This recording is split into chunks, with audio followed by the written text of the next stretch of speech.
Assalamualaikum, apa khabar semua? Assalamualaikum semua, saya Juria Jahaya dari Daily Din Hub.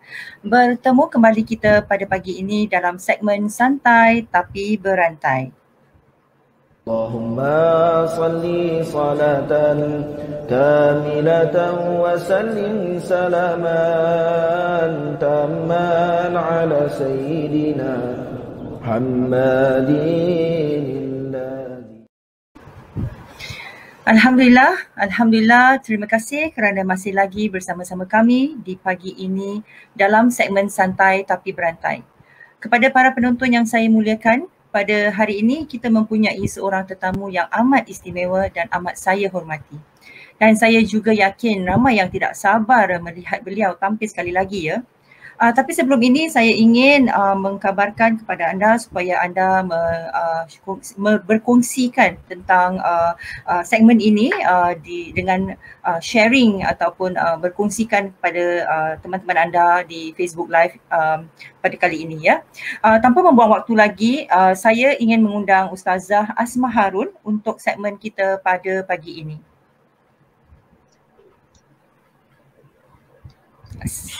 Assalamualaikum Ustazah.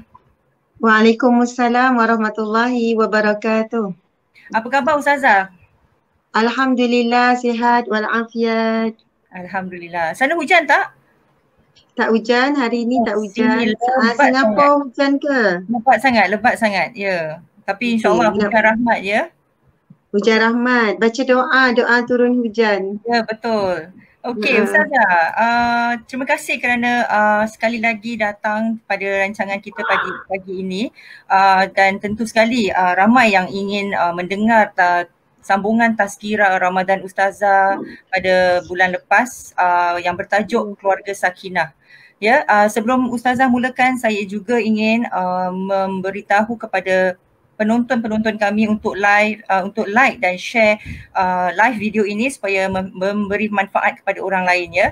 Dan seandainya anda ingin mengajukan soalan, jangan lupa ajukan soalan di ruangan komen di bawah. Tapi sebelum ini kita mungkin Ustazah ingin memulakan dengan satu dua kata dulu. Okey.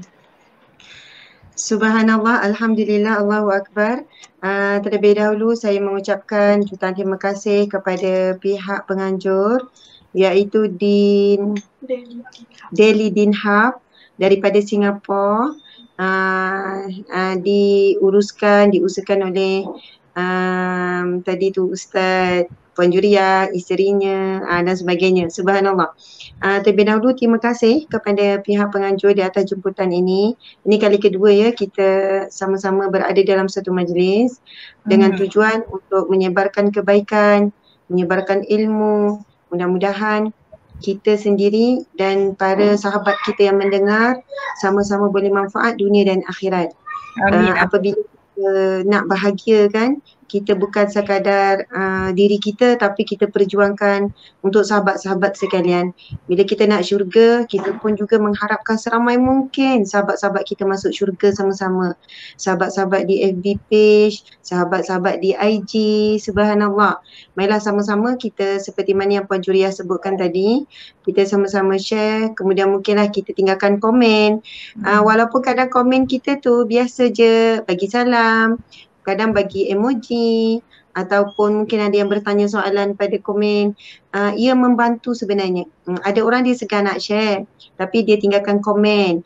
Ada orang nak komen pun segan, subhanallah. Jadi dia boleh like komen orang. Macam tu lah. Sebab apa yang kita buat ketika kita sedang live ni, sama ada like, bagi komen, share, semuanya itu akan membantu engagement live ini akan naik. Bukanlah sebab kita orang kata gila like ke, gila apa panggil glamour ke, bukan. Tapi niat tu supaya lebih ramai orang mendengar dan kita tahu ada sesetengah orang yang memang sedang dalam masalah, dalam bertanya, rasa gelisah. Tapi bila dia mendengar contohnya daripada mana-mana ceramah yang lalu dia tergerak hati, sebenarnya Allah yang menggerakkan hatinya. Lalu dia menjawab, dia dapat menjawab persoalan. Subhanallah. Sebab hati kita ni memang akan rasa gelisah bila ada soalan yang tak terjawab. Bila ada masalah, tidak nampak jalan keluar, kita tak tahu punca. Itu sangat penting, punca. Sebab apa? Sebab apa kita tak tenang? Sebab apa rumah tangga bermasalah? Sebab apa ni dah usaha itu, usaha ini tak menjadi lagi dan sebagainya. Memang penting sangat untuk kita ketahui punca-punca. Kadang punca itu tak nampak secara tak langsung. Maksudnya bukan nampak punca tu secara jelas tapi indirect. Bukan direct dengan masalah kita tapi indirect, tapi ia sangat memberi kesan. Subhanallah, mudah-mudahan tajuk yang bakal kita bicarakan iaitu keluarga sakinah kan. Tapi soal jawab hari ini. Saya sangat suka idea soal jawab dan saya tengok soalan memang dah banyak disediakan. InsyaAllah kita sama-sama mengupasnya. Okey. Jadi tanpa membuang waktu lagi Ustazah, saya ingin mengemukakan soalan pertama yang diajukan oleh Puan Nasha Rika. Okey, soalannya berbunyi, apa silapnya saya dalam menegur anak lelaki saya secara baik, tak bergerak, tapi bila dah tinggi suara, kedua-duanya marah.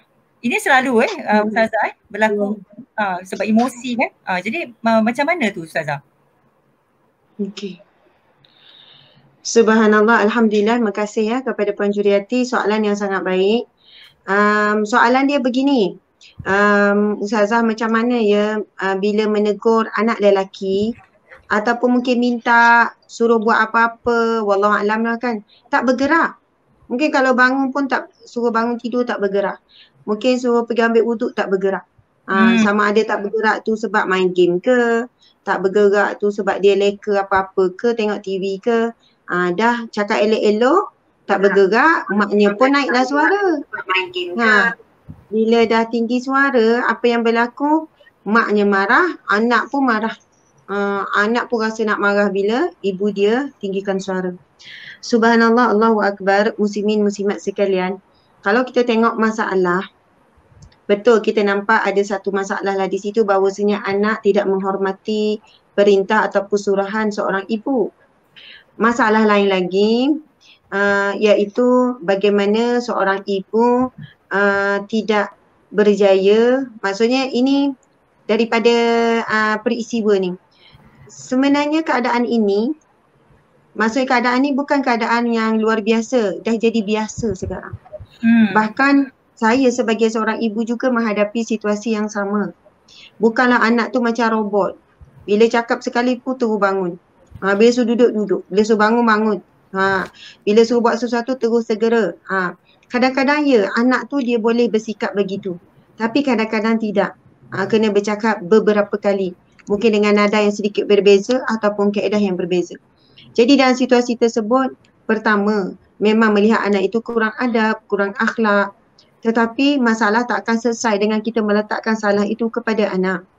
Jadi yang kedua, kita nampak di situ adanya masalah, bukan nak sebut gagal tetapi kurang berjaya. Macam itulah kan.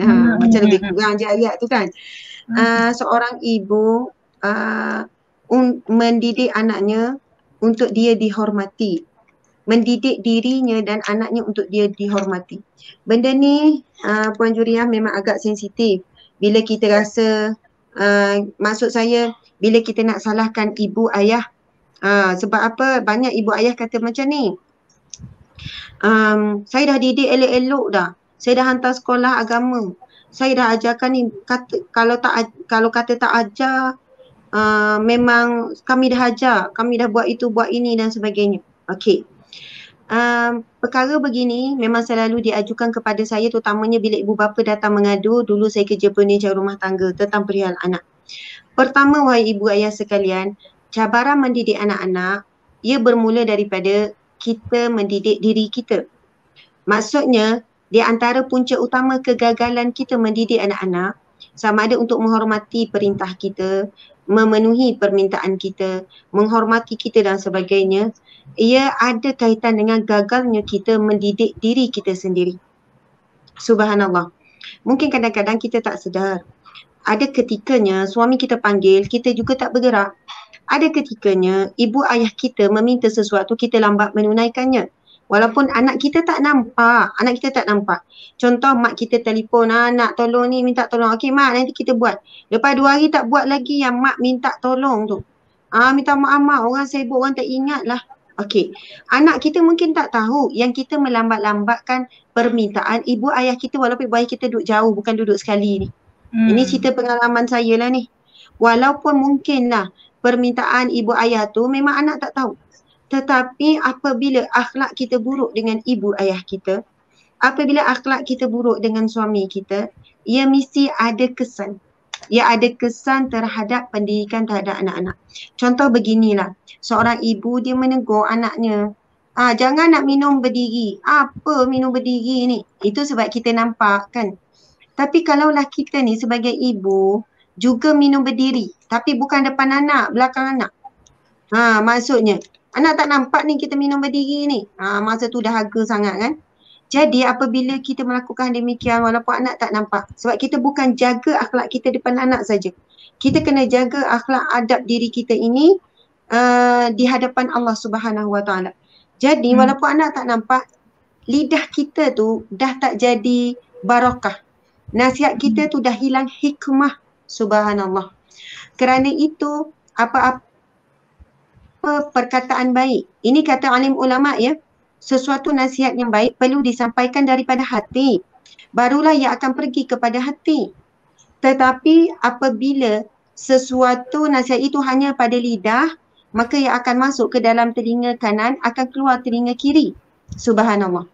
Jadi kadang-kadang para ibu dan ayah dan diri saya sendiri, kita memang mengharapkan bila kita nasihat anak, anak terima dengan baik, anak berubah. Tetapi bila anak tak terima, sebelum kita bukan menuduh, sebelum kita berkata, kenapa kamu ni kenapa? Sebelum tanya anak tu kenapa, sebelum merasakan anak tu kurang baik, sebenarnya soalan itu kena tanya pada diri sendiri. Kadang-kadang saya bila menghadapi masalah dalam pendidikan anak-anak, kita ada anak 7 orang, ada anak dah remaja. Bila ada masalah, terdiam. Maksudnya terduduk. Lepas tu kita tertanya, mesti ada apa-apa ni. Saya pun biasa akan cek macam mana, ada tak apa-apa hajat mak saya belum tunaikan? Ada tak mesej mak saya yang belum saya balas? Kadang mak ni macam-macam juga. Bukan dia minta untuk diri dia. Dia minta untuk urusan adik-adik contohnya. Ada urusan untuk saudara mara. Ada tu tentang urusan orang susah yang mak saya sampaikan. Maksudnya ada urusan orang susah yang mak saya kenal. Lepas tu mak saya cakap, pergilah ziarah ni orang susah ni saudara jauh ni contoh kan. Jadi saya kadang kita kata okey, lama-lama kita terlupa untuk menguruskan harapan permintaan mak. Jadi kadang saya fikir, mungkin sebab saya tangguhkan ni. Jadi anak pun menangguh-nangguhkan permintaan kita. Anak tak segera. Jadi apa berlaku sebenarnya, anak-anak itu cerminan kita. Kalau ibu bapa boleh terima ayat ni, kita akan jadi ibu bapa yang lebih baik. Anak itu cerminan kita. Kalau anak tinggikan suara, cerminan diri kita. Ya Allah, aku tinggikan suara terhadapnya. Aku tinggikan suara terhadap suami. Aku tinggikan suara terhadap orang yang lebih lemah. Mungkin kita di pejabat, kita dengan orang bawah, kita tinggikan suara. Kalau kita rasa anak itu macam mempelekehkan kita, mungkin kita di luar pun kita ada akhlak mempelekehkan orang lain. Bila kita ada sifat sebegini, kita akan rasa nak perbaiki diri. Dan insya-Allah, yakinlah Allah akan perbaiki akhlak anak kita. Sebab itu saya nak sebut sebelum tutup ni, soalan ni dua perkara.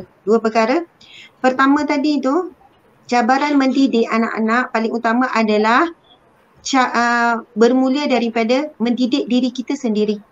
Sebab itu nak jadi ibu misalnya, ibu contoh, memang kena kita berubah dan kita didik diri kita.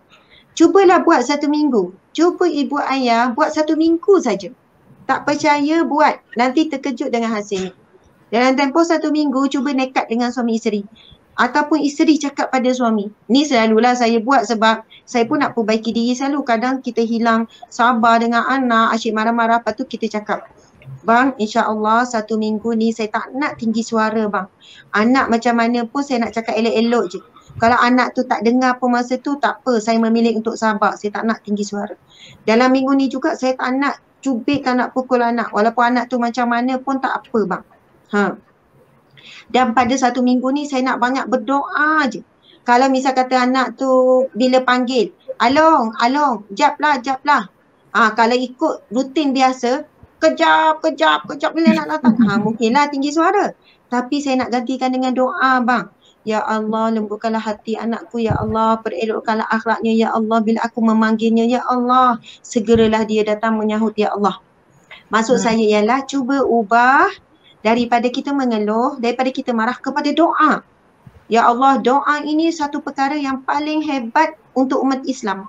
Doa adalah satu, Nabi sebut ad-du'a silahul mu'mini, doa adalah senjata umat Islam. Senjata, kalau sebut silah senjata, senjata ni kalau kita nak lawan musuh kan, senjata ni nak pertahankan diri. Jadi bila kita berdoa sebagai senjata, senjata ni nak lawan siapa ni doa ni? Senjata ataupun namanya doa sebagai senjata ni nak lawan apa? Nafsu kita sendiri. Nak lawan apa? Lawan syaitan, iblis. Nak lawan perkara yang boleh merosakkan anak kita, yang boleh merosakkan diri kita. Sebab itu, siapa yang banyak mengubah doanya, keluhan, marahnya kepada doa. Ikutlah, kadang-kadang kan ada orang tu, bukan orang lain pun, kadang saya sendiri kan, kita adalah nak tingin apa-apa dengan suami kan. Contohlah ada orang kata, Ustazah, saya tinginlah suami saya panggil saya sayang. Tapi saya dah minta dia panggillah saya sayang. Suami ni tak ada. Je. Suami ni memang maksudnya tak biasa ni. Dan geli-geleman lah dia kalau nak panggil sayang. Mungkin dia membesar dalam keadaan situasi keluarga yang tak mudah ni nak cakap sayang-sayang ni. Jadi kata Ustazah macam mana? Ya saya dah minta. Kadang merajuk saya. Saya nak dengar dia sebut sekali je. Tak ada dia panggil sayang. Lepas tu saya kata puan dah minta berapa lama? Dah lama, dah bertahun dah kahwin. Saya nak juga macam orang lain tu panggil sayang-sayang. Saya tanya puan berdoa tak? Minta tak dengan Allah? Tak adalah saya nak minta. Benda macam tu nak minta ke? Ya Allah, kalau para ahli ulama sebut, ada ahli sufi sebut, mintalah dengan Allah walaupun garam. Kalau kita fikir kalam ahli ulama ni, kalam sufi ni, dia kata mintalah dengan Allah walaupun garam. Walaupun secubit garam. Garam ni, kita tahu benda murah. Satu plastik tu RM1 lebih je ke RM2. Macam tu lah. Kalau garam kita habis, kita tak ada minta dengan Allah kan? Maksudnya garam habis, suruh je lah suami beli, tak pun anak beli. Maksudnya, tetapi adab dan akhlak orang-orang soleh, walaupun garam, minta dengan Allah, ya Allah kurniakanlah, ya Allah berikanlah aku garam, ya Allah, aku perlukan garam. Bukanlah bermaksud tiba-tiba garam ada tercongok depan, tak. Tapi lepas tu usahakanlah garam. Dan apabila ia mendapati garam tersebut, dia akan merasakan garam ini datang daripada Allah. Allah memberikan kekuatan, kemampuan untuk berusaha.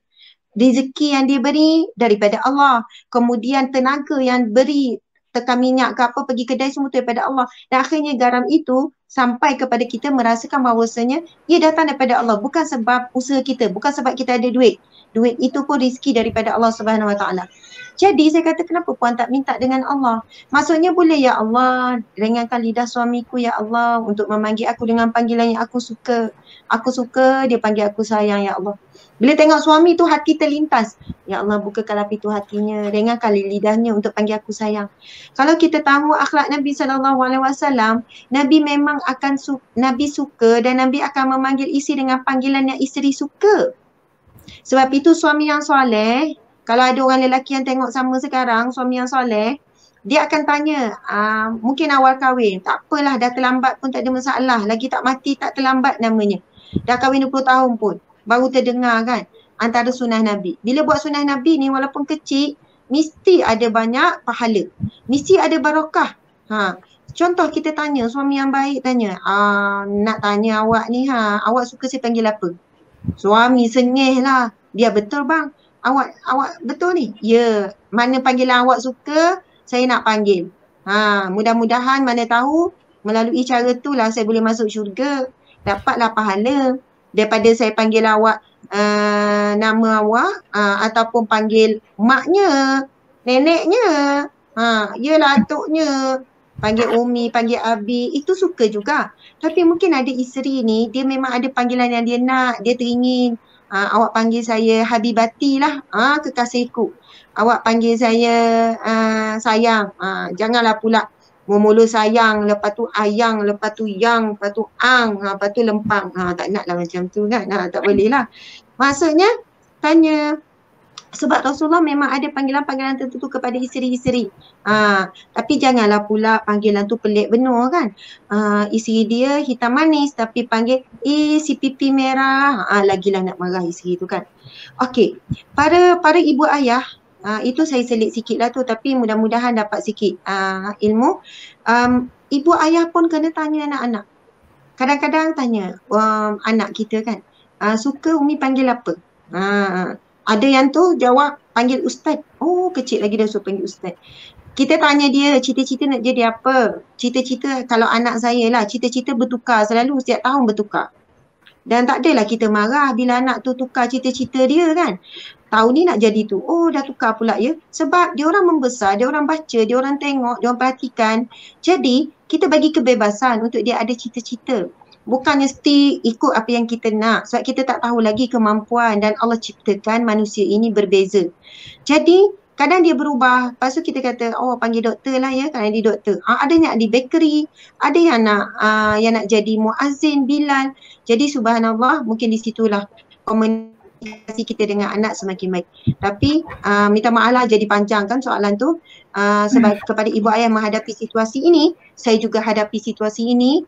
Jadi apa yang ketika bila anak tu adab ataupun akhlaknya bermasalah, ketika itu kita merasakan, saya sendiri biasanya kita akan reflect pada diri kita, kita akan muhasabah diri, ada akhlak aku yang buruk ni, kerana itu Allah menegurku daripada anakku. Maksud Allah sebenarnya nak tegur kita, tapi Allah tegur melalui anak. Sebab itu ada kisah ibu bapa yang baik, yang hebat, ibu bapa yang hebat di Indonesia yang 10 orang tak silap anaknya semua hafiz-hafizah, tapi hafaz Quran tu bukannya dia hantar anak dia ke tahfiz ya. Bila saya baca kisah dia, mak ayah dia pun hafiz-hafizah juga. Kenapa? Boleh tukar sekarang? Tak jelas ya? Tak, senang, tak ada dua kan. Nanti boleh satu lagi Syirah pegang kat sini. Okey, subhanallah. Okey, dah boleh. Okey, subhanallah. Jadi antaranya masa tu saya baca, anak dia bukan dia hantar khusus. Ada anak dia doktor, ada engineer tapi semua hafaz Quran, dan kebanyakannya mereka menghafaz di rumah, dan ibu bapanya pun hafaz Quran. Ada yang habis 30 juzuk, ada yang baru 20 juzuk, ada yang 5 juzuk, tengok umur anak-anak dia lah. Dan suasana rumahnya suasana Al-Quran, anak-anak bebas memilih kerjaya, tetapi semuanya terpandu dengan Al-Quran. Maksudnya dalam hati, kehidupan, lidah, berakhlak dengan Al-Quran dan sebagainya. Tapi suami isteri ni yang saya baca ni lah, dia kata apabila anak-anak ada masalah dalam pendidikan anak-anak ada akhlak yang buruk, ada masalah, perkara pertama yang dia buat suami isteri adalah solat taubat. Solat taubat. Perkara pertama yang dibuat solat taubat. Sebab dia kata saya percaya apabila Allah menguji, apabila anak menyakitkan hati kepada ibu ayah dengan akhlaknya ataupun dengan kata-katanya, dengan apa saja, sebenarnya Allah ingin menegur kami. Dia kata ingin menegur kami suami isteri sebagai ibu ayah. Mungkin ada silap kami dalam mendidik ataupun ada keburukan akhlak kami. Jadi kerana itu apabila ada apa-apa masalah dengan anak, kami akan segera solat taubat dengan Allah. Mudah-mudahan dengan itu Allah akan memperelokkan kembali akhlak anak-anak kami. Subhanallah, kita kena sedar satu perkara ibu ayah sekalian. Anak-anak ini amanah daripada Allah. Kalau kita buat ikut cara yang Allah suruh, Allah perintahkan, InsyaAllah anak-anak itu akan jadi saham untuk kita masuk ke syurga Allah. Tapi kalau amanah ini kita didik bukan mengikut kehendak Allah, tapi kehendak nafsu kita. Keinginan kita nak anak macam ni. Kita nak begitu begini kerana kita. Puas hati kita sebagai ibu. Kita nak memuaskan kehendak kita. Kita bimbang, akhirnya anak itu bukan jadi saham ke syurga, tetapi anak itu na'udzubillah mengheret kita ke neraka. Na'udzubillah min zalik. Sebab itu kalau kita kecewa, anak itu tak hormat kita kerana kita, jadi kita bimbang. Kita sebenarnya didik anak untuk kita, bukan kerana Allah. Kalau anak kita dekat dengan kita tapi jauh daripada Allah, itu tanda-tandanya. Kalau anak kita dia jaga solat, dia jaga ni, maksudnya kalau dia jaga diri dia dengan Allah, insya-Allah dia akan jaga diri kita dengan diri dia dengan kita. Nanti insya-Allah kita akan share lagi dalam soalan seterusnya. Mudah-mudahan menjawab sedikit ya. Ya, Alhamdulillah Ustazah. Banyak tu Ustazah dia punya kupasan tu sebenarnya. Salah satu yang saya ambil sebagai iktibar tu, anak itu cerminan kita. Sesuatu yang impact bagi saya. Alhamdulillah. Okey, soalan seterusnya Ustazah. Soalan ni a bit complicated lah tapi saya akan cuba sedaya upaya untuk memberikan. Okey, bagaimana nak besarkan anak-anak jika kedua-dua belah pihak masalah keluarga sendiri dan juga mertua masing-masing mempunyai masalah adab buruk dan salah satu daripada mereka merasakan okey dengan budaya kebaratan. Okay, jadi ini tidak diketahui sebelum berkahwin, tapi setelah berkahwin baru dia nampak sifat-sifat yang ada di dalam keluarga ni. Tapi antara mereka berdua, suami isteri, mereka ingin juga berubah. Alhamdulillah kat situ mereka ingin berubah dan berdoa supaya tidak sentiasa diberikan hidayah. Tapi disebabkan itu mereka rasa jauh dengan keluarga masing-masing. Jadi mereka bertanyalah, Puan Nur bertanya bagaimana untuk apakah minda seperti ini betul, sisirkan diri dari keluarga untuk menjaga hubungan dengan Allah ataupun untuk mendapatkan hidayah dari Allah, jadi macam itu. Subhanallah, Alhamdulillah, Allahu Akbar. Terima kasih pada yang bertanya. Soalan tu sebenarnya kita faham berat sangat. Soalan tu berat lagi lah orang yang menanggungnya, memikulnya. Maksudnya soalan dia ialah ya pasangan suami isteri ni mula rasa nak berubah. Ada banyak sebab, ada banyak asbab lah yang Allah beri rasa nak berubah tu. Mungkin daripada ilmu yang didengar, mungkin daripada peristiwa-peristiwa yang berlaku. Tak apalah, bila saya cakap tak pegang. Daripada peristiwa yang berlaku ataupun apa-apalah kan, Allah bila nak berikan kebaikan kepada seseorang itu, antara hadis Nabi SAW, ma yuridillahu bihi khairan. Barang siapa yang Allah ingin berikan kebaikan, kebaikan hidup di dunia, kebaikan hidup di akhirat, Allah beri apa? Yufaqihu fiddin. Allah berikan kefahaman dalam agama. Allah akan beri kefahaman dalam hidupnya, dalam menguruskan hidupnya, dalam agamanya. Dia rasa ingin kembali kepada Islam, kembali kepada fitrah, nak berubah lebih baik dan sebagainya. Jadi isu mereka ialah apabila latar belakang kedua-dua keluarga bukanlah latar belakang yang kuat pegangan agama. Ya, ada agama tapi tak kuat. Mungkin dari sudut pergaulan agak bebas contohnya. Mungkin dari sudut aurat kemungkinan. Mungkin juga dari sudut amal Islami, daripada sudut solat sunat, Al-Quran, zikir dan sebagainya. Sebenarnya masalah ini dihadapi oleh ramai sangat. Dan saya jumpa ramai yang datang jumpa dan cerita apakah kesan berlaku bila mereka nak berubah. Cuba bayangkan ya kepada orang non-Muslim yang masuk Islam. Orang non-Muslim masuk Islam, subhanallah.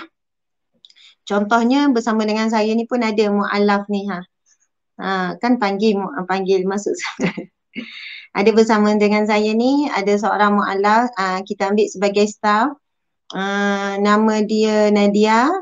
Dia adalah mu'alaf daripada orang asli, subhanallah, dah masuk Islam daripada tahun 2015. Maksud 5 tahun lah dah masuk Islam. Jadi peringkat awal bila kita dengar cerita dia masuk Islam, ibu, ayah, adik-beradik semua marah. Dan kita biasa dengar mu'alaf masuk Islam dibuang keluarga, hidup merempat, dibuang kerja, daripada dulu ada duit, ada keluarga, penuh kasih sayang. Mereka bukan tak sayang ibu ayah, bukan tak sayang adik-beradik. Maksudnya dulu ada kasih sayang, hidup tenang, boleh duduk dalam rumah, selesa, kerja elok, belajar elok. Tiba-tiba bila dia nak masuk Islam, dia terus dibuang keluarga. Terus merempat, seolahnya sebatang kara. Subhanallah, saya jumpa ramai yang mu'alaf menghadapi situasi ini. Allahu Akbar. Tidur dekat tepi-tepi bangunan, tidur dekat, memang dibuang terus, tiba-tiba mengejut. Subhanallah. Tak dibenarkan solat, tak dibenarkan sekian-sekian. Tapi Masya Allah, contohnya sahabat kita Nadia ni ada depan kita ni, dia kata lama-lama keluarganya terima. Bahkan bila dia memilih memakai tutup aurat dengan tudung labuhnya, dengan jubahnya, Masya Allah, lama-lama ibu, ayah dan adik-beradiknya semua boleh terima dan dia boleh duduk dalam satu rumah Masya Allah. Boleh sama-sama dalam satu rumah, boleh makan sama-sama dan sebagainya. Jadi muslimin muslimat sekalian, peringkat awal, adakah soalan tadi, adakah betul peringkat awal mengasingkan diri? Adakah betul? Okey, contoh kalau kita pun nak berubah, kalau nak berubah, kalau kita tengok hijrah Rasulullah sallallahu alaihi wasallam. Nabi hijrah daripada Mekah ke Madinah. Siapa tak sayang kampung halaman? Siapa tak sayang sahabat-sahabat Nabi yang telah ketika di Mekah dah stabil dah bisnes, dah stabil dah perniagaan, dah ada yang bercucuk tanam, ada kebun, ada pula bila dia masuk Islam suami tak masuk Islam terus bercerai, ada pula yang masuk Islam berpisah dengan isteri, berpisah dengan anak-anak. Subhanallah. Maksudnya bila Nabi suruh hijrah tu daripada Mekah ke Madinah itu menuntut banyak pengorbanan para sahabat. Pengorbanan mereka nak tinggalkan tanah air. Subhanallah. Kenapa? Ingin mempertahankan akidah. Kenapa? Kerana hijrah, nak berhijrah. Sebab itu Nabi sebut tu, faman kanat hijratu ila Allah wa rasulihi fa hijratu ila Allah wa rasulihi wa man kanat hijratu li dunya yusibuha au imra'atin yankihuha fa hijratu ila ma hajara ilaih. Maksudnya Nabi sebut siapa yang berhijrah kerana Allah, dia sedang menuju hijrahnya adalah kerana Allah dan Rasulnya. Subhanallah. Maksudnya di sini peringkat awal memang mungkin kita perlu mengasingkan diri dan tak berdosa pun. Tak berdosa pun kita mengasingkan diri, bukan kita memutuskan silaturahim. Yang berdosa yang tidak dibenarkan adalah memutuskan terus silaturahim. Banyak contohnya lah kita kata okey kami nak hijrah lah, nak pindah gini. Mungkin ada yang kecil hati, kenapa tiba-tiba nak pindah ni? Kami cubalah rezeki yang baru, cari survive, nak cuba berhijrah gini. Ada orang dia buat hijrah begitu, suami isteri.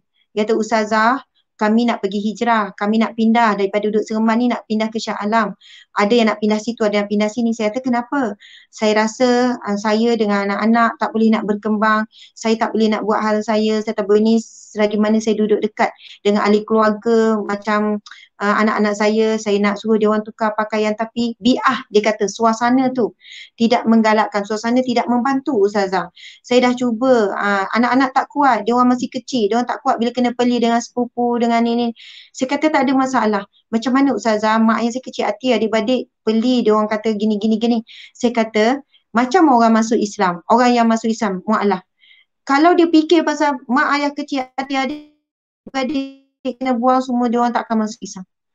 Tapi selepas dah masuk Islam, apa yang mereka buat? Mereka tetap buat baik. Mereka tetap jaga akhlak. Mereka tetap pergi mengunjungi. Mungkin buat baik tu lebih daripada dulu. Akhirnya mereka akan lembut hati. Sebab itu kadang-kadang saya kata nekat je puan buatlah. Puan buat ni nak melakukan hijrah kepada Allah, Allah mesti tolong. Puan buat bukan perkara yang bertentangan syariat, bahkan yang Allah suruh, Allah suka, Allah cinta. InsyaAllah peringkat awal mungkin dia orang akan kecil hati, dia orang akan marah, dia orang akan peli. Tapi sikap kita orang yang nak berhijrah mesti kena menipak gandakan sabar di atas kesabaran, di atas kesabaran. Mesti. Janganlah pula kita jawab, aku nak pindah ni, nak cuba berhijrah. Kalau tak, aku ni perangai macam korang lah, tak berubah-ubah. Kalau duduk dengan korang ni, fikiran tertutup. Jangan sekali-kali menggunakan perkataan yang boleh mengecilkan hati. Tetapi biarlah kita buat alasan tu, nak cuba, nak sekian, nak cubalah hidup kat negeri orang, nak cuba buka perniagaan. Mungkinlah orang tak setuju, alasan tu tak kuat dan sebagainya. Tetapi kita lah, bila kita dah ada keluarga, ada suami, ada anak-anak, sebenarnya kita berhak untuk membuat keputusan nak membentuk keluarga kita. Ada orang kata, ustazah macam mana mak tu kecil hati? Kan berdosa kecilkan hati mak. Dia begini ya, dalam bab mengecilkan hati ibu ayah, kalau melibatkan syariah, ya kita memang kena taat, memang kita kena ikut. Tapi kalaulah ia telah membuatkan agama kita maksudnya menimbulkan masalah kepada agama kita, kita cakap terang betul-betul, minta doa dengan Allah, lembutkan hati ibu, lembutkan hati ayah. Mak, ayah macam ni, gini, minta maaf. Mak ayah sakit hati pun mungkinlah setiap bulan hantar hadiah ke, pergi ziarah ke, lama-lama lembut hati. Sebab saya nak bagi tahu ibu ayah manusia biasa. Kadang-kadang mereka bercakap mengikut hawa nafsu, kadang-kadang mereka marah bukan kerana Allah, mereka marah kerana kecil hati. Lalu perkataan yang dikeluarkan macam-macam lah. Anak tak sedar untung, anak gini. Jadi subhanallah, maka masa itulah kita kena sabar dengan apa pun perkataan, tapi janganlah kerana itu membatukkan kita untuk berhijrah. Sebab nak meraihkan orang tua, ahli keluarga, jadi kita pun bang tak payahlah, tak apalah, kita biasa-biasa je lah, nanti ahli keluarga tak. Sebab bila nak berhijrah menuju Allah, mesti ujian cabarannya memang hebat. Subhanallah. Sama juga saya jawab sikit, orang kata ustazah, saya nak mula berhijrah sebenarnya. Jadi saya ni bila Facebook dulu saya banyak lara, FB, Instagram, saya banyak tulis benda lara-lara, saya banyak share, begitu saya follow yang lara-lara, yang lalai-lalai lah. Jadi sekarang saya nak berubah, saya pun tulis lah. Kadang saya update pasal tazkirah, pasal ceramah, pasal ni. Saya kena pelik ustazah, sampai ada yang unfriend saya. Ada yang unfriend, ada yang block. Ada yang kata tunjuk baik macam lah kau tu bagus sangat. Macam-macam lah orang kata. Macam mana tu ustazah? Salah ke nak jadi baik? Salah ke? Adakah salah saya tunjuk, saya share kebaikan? Saya kata tak salah. Memang tak salah. Teruskan saja. Saya kata lebih baik orang kata kita menunjuk baik daripada orang kata kita menunjuk jahat. Kadang orang tak faham tu. Saya kata lebih baik kita dikata orang menunjuk baik daripada menunjuk jahat. Sebab di media sosial hari ni ada orang tunjuk baik, ada orang tunjuk jahat. Ada orang melakukan maksiat dan dia tunjuk maksiat dia.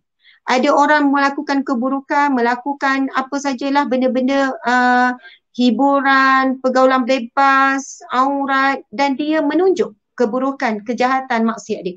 Jadi apa salahnya kita menunjuk kebaikan?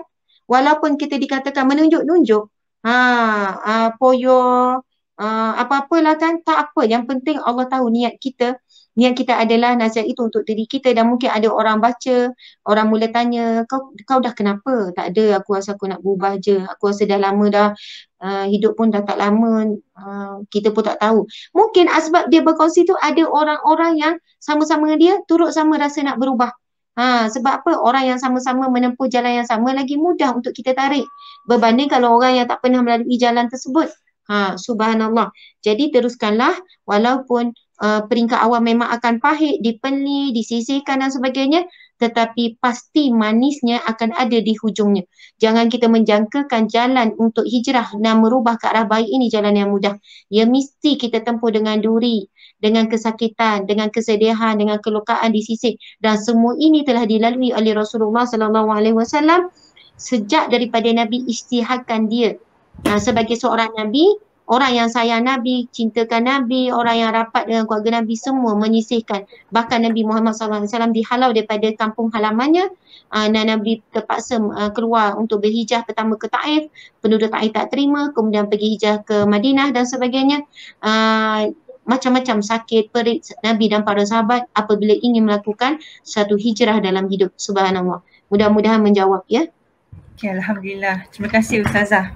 Lagi satu kupasan yang baik Ustazah. Apa yang saya suka tentang ni, lebih baik dikatakan orang menunjuk baik dari dikatakan menunjuk jahat ya. Memang hijrah tu sesuatu yang berat payah, tapi macam Ustazah ulaskan tadi harus jugalah ya. Okey, kita ingin mengemukakan satu soalan. Soalan ni amat berat, tapi saya melihat soalan ni banyak kali juga ditanyakan oleh para sahabat dan sebagainya. Okey, soalannya berbunyi begini buat masa ini saya sudah 3 tahun berpisah dengan suami kerana dia berada di dalam penjara. Apakah bila dia dibebaskan nanti kami harus bernikah semula? Okey, subhanallah. Terima kasih ya. Soalan tu saya tak baca dulu tadi tu. Okey, tapi soalan yang bagus. Berpisah dengan suami, suami masuk penjara 3 tahun ya, 3 tahun. Betul. Jadi bila suami keluar penjara nanti perlu ke nikah balik, akad nikah. Sebab dalam tempoh 3 tahun ni ialah suami tak bagi nafkah. Macam mana suami nak bagi nafkah? Nafkah zahir ke, maksudnya macam belanja, suami pun tak ada pendapatan. Kedua, suami pun tak ada bagi nafkah batin, maksud kasih sayang ke, hubungan suami isteri dan sebagainya. Okey, kita tahu ya, saya tak tahu di Singapura macam mana, tapi di Malaysia selepas akad nikah kita akan baca taklek. Taklek ni maksudnya lafaz talak, taklek. Taklek ni ia berkait dengan waktu, dia berkait dengan sesuatu. Lafaz talak yang berkait. Macam itulah maksud dia secara umumnya. Jadi antara lafaz taklid yang biasa disebutkan sekiranya contoh suami ni akan lafazkan lepas akad nikah, dia ada lafaz taklid di belakang sijil nikah tu kan.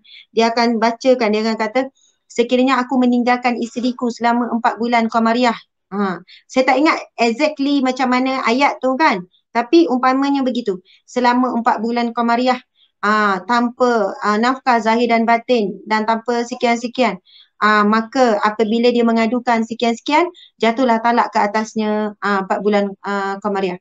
Kemudian ada juga lafaz taklid tu apabila aku melakukan, maksudnya macam kecelakaan lah pada fizikalnya. Maksudnya kalau ada penderaan sekian-sekian, aku melakukan keburukan apa-apalah pada tubuh badannya contoh, boleh jatuh juga. Okey, subhanallah, muslimin muslimat sekalian, soalan ni memang sangat baik, sangat bagus. Baru ni pun saya ada jumpa ada seorang wanita ni, suami dia dah tinggalkan dia berbelas tahun, 15 tahun. Dulu masa saya kerja Jabatan Agama, biasa kita jumpa kes. Ustazah, saya ni nak nak kahwin tapi ada masalah. Masalah apa? Saya nak nikah ni tapi ada masalah. Masalah apa tu? Saya dengan suami dulu, suami saya dah tinggal saya lebih dari 10 tahun. Tapi dia tinggalkan orang kata gantung tak bertali. Jadi kami tak pernah ada sijil cerai. Tak pernah ada sijil cerai. Jadi sekarang bila nak nikah, saya nak daftar nikah. Jadi saya nak daftar nikah, nak buat permohonan nikah. Tapi bila dia dapati saya dah pernah nikah dulu, jadi dia orang minta sijil cerai. Lepas tu saya kata, yelah memanglah perlu adalah proses perceraian yang sah apa semua. Dia kata, Ustazah kan dah lebih daripada 4 bulan. Sekarang ni bukan 4 bulan Ustazah, dah berbelas tahun dia kata. Ikutkan lafaz taklid tu dah jatuh. Kita kena faham perkara ni. Kepada yang menghadapi situasi yang sama, masalah yang sama, talak itu tak pernah jatuh. Talak itu tak pernah jatuh. Dia tak akan jatuh automatik. Sebab itu syarat taklid ni, dia perlu diadukan kepada mahkamah. Jadi contoh ni, ada kes suami dah tinggal lebih dari 4 bulan. Suami dah tinggal setahun. Ataupun ada contoh tu kes macam mana, ada berlaku kecelakaan, jatuh kapal terbang. Contoh kan, kapal terbang terhempas, suami pun ada dalam kapal terbang tersebut. Lepas tu, semua mayat hancur. Jadi tak boleh nak kenal pasti. Semua tak nampak muka, tak nampak semua. Jadi tak kenal pasti. Lepas 10 tahun berlalu, tiba-tiba kembalilah semula suami. Contohlah ni cerita kan, mungkin ada kembali semula suami. Mungkinlah dia jatuh, rupanya dia selamat ke apa ke. Jadi walaupun lepas 10 tahun, dia tetap suami lagi. Walaupun selama 10 tahun tak pernah ada apa-apa, nafkah ke apa. Kecuali kalau isteri ni selepas tu, dia pun pergi ke mahkamah, lepas tu buat permohonan untuk pengesahan. Cerai sekian. Lain, maksudnya buat pengesahan. Kalau ada sijil mati jelas, memang sahlah, bercerai lah kan. Tapi dalam situasi begitu, contohnya lah. Jadi, bilalah berpisah lama ataupun suami tinggalkan, macam-macam kes lah. Jadi, perceraian tu tak akan berlaku selagi mana isteri ni tak pergi buat pengaduan di mahkamah. Adu mahkamah. Tuan Hakim buat aduan permohonan cerai taklid kan. Pengesahan cerai taklid. Lepas tu pergi adu ke mahkamah. Mahkamah pun kata, okey kita akan panggil suami. Lepas tu isteri kata, Tuan Hakim, saya tak boleh nak hubungi lah suami saya. Saya dah cari, dah hubungi sebab saya nak selesai cara baik. Kalau dia tinggalkan saya macam ni, saya memang dah lama dah saya usaha hubungi dia. Okey, mahkamah biasanya akan buat apa? Dia akan buat pengumuman dalam, biasa tak kita tengok? Ada pengumuman dalam surat khabar. Pengumuman dicari untuk jadi wali lah, untuk itu inilah. Mesti pihak mahkamah perlu buat sedikit pengumuman. Setelah itu, bila tak ada orang datang, tak ada orang serah diri, tak ada datang lepas buat pengumuman, tak adalah buat dalam TV radio, tak. Cukup syarat, iaitu melalui surat khabar. Ada bahagian elan-elan tu, ada tu. Lepas tu tak datang juga, barulah mahkamah yang akan mengesahkan bahawasanya taklid ini ada saksi pula. Betul, suami dia dah tak balik setahun dan tak ada khabar berita. Jadi barulah mahkamah akan mengesahkan bahawasanya taklid itu berlaku sah. Jadi perkahwinan itu terbubarlah, dibubarkan. Maksudnya berlakulah penceraian itu secara sah. Sebab itu muslimin muslimat sekalian, macam kes tadi tu tak perlu nikah balik, tak ada. Tak perlu akad nikah. Perceraian tak berlaku. Bukan kerana lafaz taklid tu bukan automatik.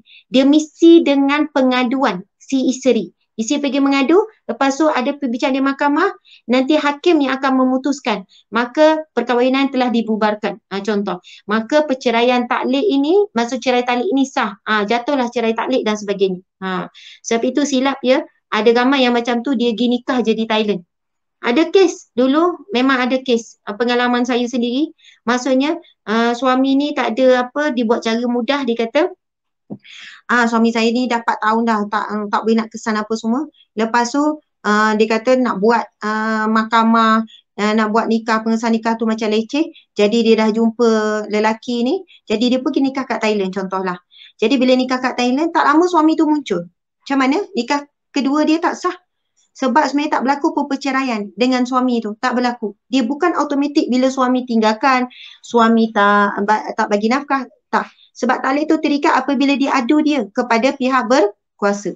Jadi berhati-hati sebab ia boleh melibatkan kalaulah dah nikah, lepas tu melakukan persetubuhan, kemudian ada anak pula contoh dengan perkahwinan kedua, sedangkan dia sebenarnya masih lagi isteri kepada suami. Masya Allah, Allahu Akbar. Oh ya, berat Ustazah, banyak yang keliru tentang ni sebenarnya. Jadi Alhamdulillah Ustazah dah kupas dan memberi pencerahan bagi ini. Okey Ustazah, saya juga ada beberapa soalan tentang nafkah. Jadi saya akan ajukan, dia banyak soalannya. Tentang nafkah ni adalah satu topik yang hot lah kata orang tu kan. Tapi saya akan, Ustazah boleh kupaskan semuanya. Jadi saya akan gunakan salah satu soalan yang tertera di sini. Okay, soalannya adalah nanti ya. Okay, apakah bagaimana hendak kita okey kejap jika suami itu mana apakah hukum suami mengabaikan tanggungjawabnya terhadap isteri dengan tidak memberi nafkah, apakah yang harus dilakukan oleh isteri soleh? Dan ada juga soalan tentang suami tak memberi nafkah atau keliru tentang nafkah. Mungkin ada suami tu merasakan nafkah tu dah bayar bil api air, dah bayar tong sampah atau sebagainya kan. Tapi banyak lagi nafkah-nafkah yang mungkin diorang keliru. Jadi dipersilakan Ustazah pencerahan ini. Okey. Subhanallah, Allahu Akbar. Terima kasih ya kepada yang bertanya. Okey. Bila bab nafkah ni, Masya Allah, nanti Syirah tolong cari bab nafkah sekejap. Saya nak jawab secara ilmiah. Okey, subhanallah. Nafkah ni ada 3. Ada 3 kan. Pertama, nafkah suami terhadap isteri. Kemudian ada nafkah isteri terhadap suami. Kemudian ada nafkah suami isteri. Dia macam ni lah. Ada kewajipan suami yang perlu diberikan kepada isteri. Ada kewajipan isteri yang perlu diberikan kepada suami. Ada pula ia berkaitan dengan kewajipan bersama. Kewajipan bersama. Masya Allah. Jadi pertama, bila sebut pasal nafkah, adakah berdosa suami yang tak bagi nafkah kepada isteri? Jawapannya berdosalah. Hukumnya jelaslah berdosa. Sama juga dengan isteri yang tidak menjalankan tanggungjawab terhadap suami, berdosa. Okey. Ustazah, kalau isteri tu redha tak berdosa lah lagi. Kalau isteri tu redha, Ustazah saya tahu suami saya tak mampu, jadi saya sebenarnya tak kisah pun. Walaupun tak sebut redha, tapi dia kata saya tak kisah. Saya tak kisah sebab dia suami yang baik dan saya yakin bahawasanya rizki Allah dah tetapkan, dan rizki yang datang, rizki untuk saya, sebenarnya rizki yang datang tu walaupun melalui saya adalah untuk kami sekeluarga. Okey, kalau nak cakap pasal hukum, nafkah yang wajib bagi seorang suami berikan kepada isteri, iaitu pertama tempat tinggal, yang kedua pakaian, yang ketiga makan minum lah, yang keempat iaitu berkenaan dengan kebajikan. Kebajikan ni kalau kita mudah faham, kesihatan. Kalau isteri sakit, wajiblah dikeluarkan belanja sampailah isteri tu sembuh, sampai dapat rawatan. Pakaian, ada alim ulama kata cukup kalau setahun 2 persalinan. 2 persalinan ni maksudnya daripada A sampai Z lah. Kalaulah ni amgatnya, stokengnya, sekafnya, tudung baju, maksudnya kalau setahun 2 persalinan. Sebab ada tanya, kalau pakaian ni macam mana ni? Sebab setiap bulan ni isteri nak ni. Contoh kan, Kalaulah suami dah bagi setiap tahun 2 persalinan, kau dah kahwin 10 tahun, dah 20 kan. Maksudnya, kalau suami dah bagi tu, isteri tidak boleh lagi maksudnya mengatakan suami tu kedekut ataupun suami tu tak tanggungjawab. Awak ni tak bertanggungjawab lah, pakaian ni nafkah awak tau.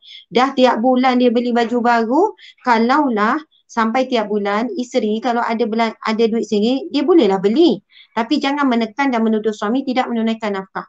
Bukanlah perlu ditunaikan untuk setiap bulan. Subhanallah. Tapi kalau suami bagi juga baju setiap bulan beli dan sebagainya, saya tak pastilah kenapa perempuan nak sangat baju setiap bulan ni. Tak adalah kita sampai macam tu kan. Ulang je baju yang sama, insya-Allah. Tak ada apa-apa selagi mana baju tu untuk aurat, baju tu barakah, boleh pahala setiap kali kita kita pakai baju tu. Jadi masya-Allah begitu. Kalau makan minum, ada orang tanya, Ustazah, suami saya bagi makan minum telur, ikan kering. Macam tu je. Kira cukup tak tu? Apa-apa makanan yang boleh mengenyangkan. Apa-apa makanan yang boleh mengenyangkan. Kalau suami hanya mampu bagi makanan itu, kira dia dah melaksanakan tanggungjawab lah. Sekali-sekala, sebulan sekali dia mampu bagi ayam ataupun daging. Ustazah, muak dah makan. Kenapa suami puan kerja apa? Memanglah dia kerja kecil, gaji dia kecil, memang dia tak mampu. Tapi saya nak juga, dalam hal inilah Allah menguji kesabaran keredaan isteri. Bersyukur mengikut tahap kemampuan suami bagi. Tapi kalau suami ni duit banyak tapi kedekut, itu cerita lain lah. Tengok pula kedekut dia tu macam mana. Kalau dia dah beri perkara yang asas, maka kita tak boleh bagi tahu, kita tak boleh cakap itu kedekut. Namun subhanallah muslimin-muslimat sekalian, seorang suami yang suka memberi kepada ahli keluarga, isteri, anak-anak, tapi jangan sampai membazir. Ini pun silap juga. Bang, awak tahu tak, cuba awak dengar ceramah ni. Contohlah kan. Cuba awak dengar ceramah ni. Kalau awak banyak belanja kepada isteri, anak-anak, rezeki awak murah bang. Awak akan berlipat ganda bisnes awak ni. Isteri ni perhabis duit. Kalau membazir, saudara syaitan. Al-mubazirin kanu ikhwani syaitan. Membazir itu saudara syaitan. Jangan sebabkan itu kita buat alasan untuk berbelanja. Lagi banyak awak belanja, lagi banyak. Kalau dah sampai membazir sahabat syaitan, juga Allah murka, Allah benci. Membazir adalah satu perbuatan yang diharamkan, berdosa. Subhanallah.